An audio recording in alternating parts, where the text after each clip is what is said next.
Dear students, this is the second part of the lecture that is related to time complexity and asymptotic notations. We discussed and studied different asymptotic notations. Now we are going to study about big O notation that deals with the upper bound of a function. Like if we have two functions f and g, these are two functions such that n represents its input and positive or real numbers represents its output. In a simple words, we can say that if there are two functions f and g, natural numbers are inputs and real numbers are outputs. तो हम इसको जो g है ये upper bound है f function की. g जो है, remember g is an upper bound of the function of f. For a given function g of n, that is the upper bound of the function f, it must be greater than or equal to 0. Why? Because r positive, it is real numbers, and positive real numbers start from 0. Denoted by big O of gon, that is gon is an upper bound of function f. Then the set of functions like order or big O of gon is a upper bound of this function such that there exists positive constants c and n zeros such that 0 is less than f of n, function of n, and function of n is less than or equal to constant, some constant, coefficient constant of gon for all n greater than or equal to n0. चूंकि g of n is an upper bound, then it must be greater than or equal to f of n. क्योंकि upper bound तभी होगा जब ये f of n, जो function f of n है, इससे या तो बराबर है या इससे बड़ा है. और f of n जो है must be greater than 0. Why? Because it takes natural numbers as input, and in natural number there is no zero, नहीं आता उसमें. अगर ये कंडीशन सेटिस्फाई कर जाए तो हम ये कहेंगे कि हमारा जो ये फंक्शन g of n इज an upper bound of f of n. यहाँ पे लिखा भी हुआ है कि मीन्स g of n इज एन asymptotically upper bound of f of n. We can write f of n जो फंक्शन है या तो वो इस फंक्शन के बराबर है या इससे छोटा है या इसके मुताबिक, इन सब मतलब इसमें जो मतलब ये से लोअर है. एंड इंटुइटिवली हम क्या कहेंगे कि सेट ऑफ ऑल फंक्शंस जिनका ग्रोथ रेट जो है वो या तो सेम है या कम है g(n) के. तो अगर ऐसी कंडीशन मिल जाए तो हम ये कहेंगे कि g of n is an upper bound of f of n. Let's इसको प्रूव करते हैं. हमारे पास एक फंक्शन है जिसका ग्रोथ रेट ऐसे है 2 इंटू एन स्क्वेयर. ये फंक्शन लाइक आपके पास दो इनर लूप्स हैं. इनर लूप्स है आपके पास आउटर और इनर लूप, और इनर लूप के अंदर आप दो इंस्ट्रक्शंस को आप एग्जीक्यूट कर रहे हैं. तो उसकी जो टाइम कम्प्लेक्सिटी वो क्या बनेगी 2 into n to raise power 2. इसकी जो अपर बाउंड है वो ये फंक्शन है ऑर्डर ऑफ एन स्क्वेयर. ये वैसे भी ट्रू है. इसको ट्रू करने के लिए हम क्या करेंगे, ये हमारा एफ ऑफ एन बन जाएगा, ये हमारा जी ऑफ एन बन जाएगा. ठीक है, जी ऑफ एन के साथ हमने एक सी को ऐड करना है और n0 को ऐड करना है कि किस n से ऑनवर्ड ये सिचुएशन जो है वो स्टार्ट हो जाएगी, सही हो जाएगी. ठीक है, लाइक अगर आप n1 रखें तो इस यहाँ पे एक जवाब आएगा और यहाँ पे उसका 2 आएगा. तो ये n1 के लिए जो है ये कंडीशन जो है वो फॉल्स है. हमारे लिए कम से कम n जो है वो 2 होना चाहिए, क्योंकि यहाँ पे अगर हम n2 रखते हैं तो 8 जवाब आता है. यहाँ पे भी 2 4 8. तो हम कह सकते हैं 2 या 2 से ज़्यादा के लिए जो है हमें ये कंडीशन ट्रू होगी.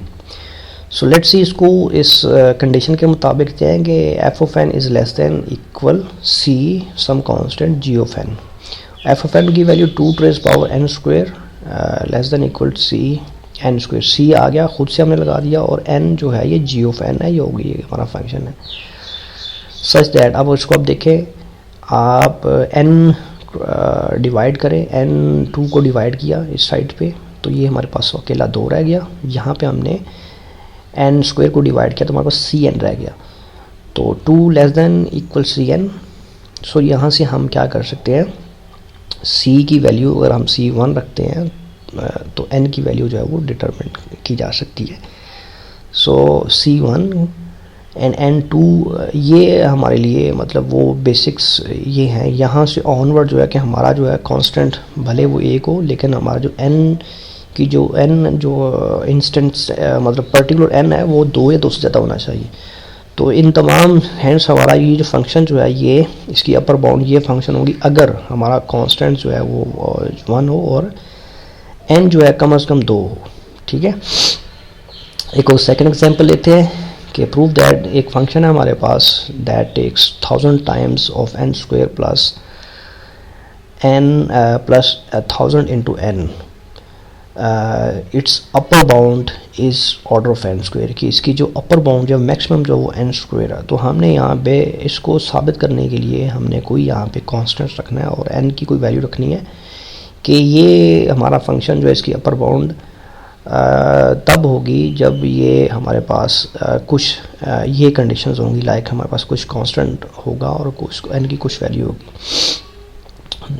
अच्छा, इसको ये हमारा एफ ऑफ एन है, ये हमारा जी ऑफ एन है।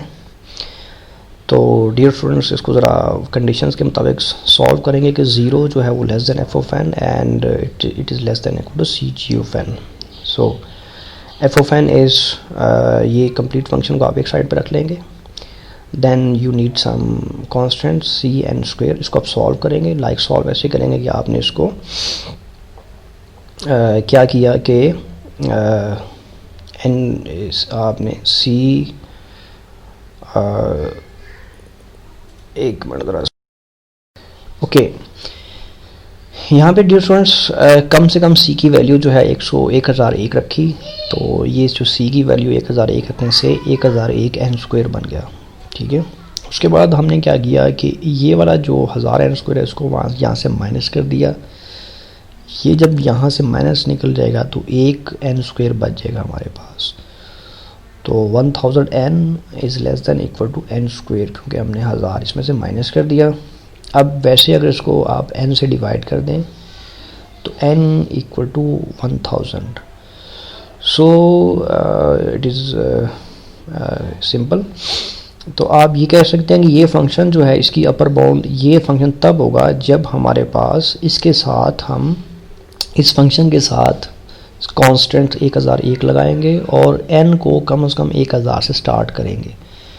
इससे नीचे नीचे तक ये स्टेटमेंट जो है वो फॉल्स होगी। इससे ऊपर ऊपर कि हमारा इस फंक्शन के साथ जो अपर बाउंड है इसके साथ कांस्टेंट 1001 लगाएं और n की वैल्यू कम से कम 1000 रखें, देन वी कैन से कि तब उस सूरत में ये फंक्शन इस अपर बाउंड बनेगा इस फंक्शन की।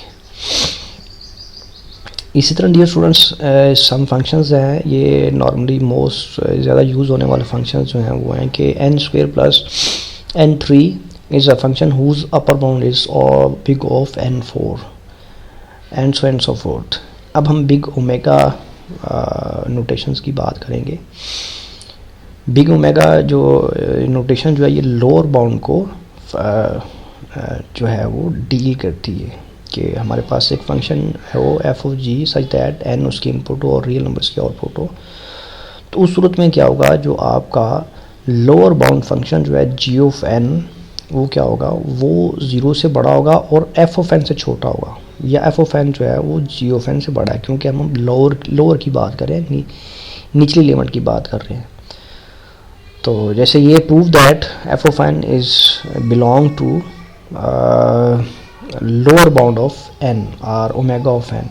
अब ये हमारा जी ऑफ n है और ये हमारा एफ ऑफ n है। ये फंक्शन छोटा होना चाहिए, इसकी ग्रोथ छोटी होनी चाहिए, इसकी बड़ी होनी चाहिए। तो वैसे भी जो है n स्क्वायर ये तो सेल्फ डिस्क्रिप्टिव है और इंटुइटिव है, आसान है कि इस फंक्शन की ग्रोथ ज़्यादा है और इसकी कम है। ग्रोथ से मुराद ये कि अगर आप उसको 10 एलिमेंट्स दें तो ये 10 ही है, जबकि ये 10 से 100 और 500 हो जाएगा।